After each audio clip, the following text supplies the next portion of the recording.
O Galiciense Regnum, con capital en Braga, foi o primeiro reino que acuñou moeda propia.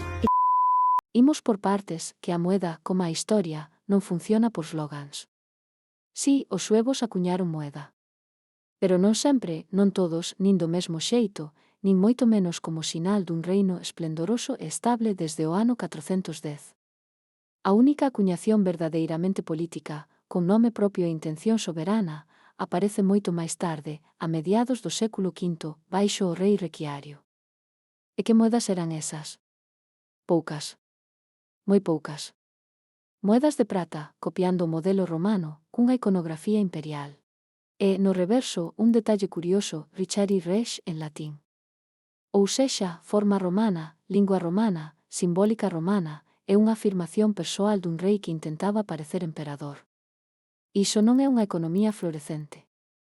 Iso é propaganda política nun momento moi concreto. E que pasa despois de 456? Pois pasa o inevitable. Requiario cae. Braga é saqueada.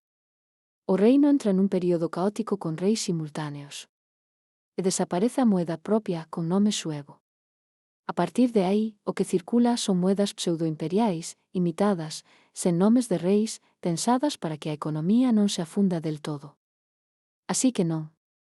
Non houbo acuñación continua desde 410.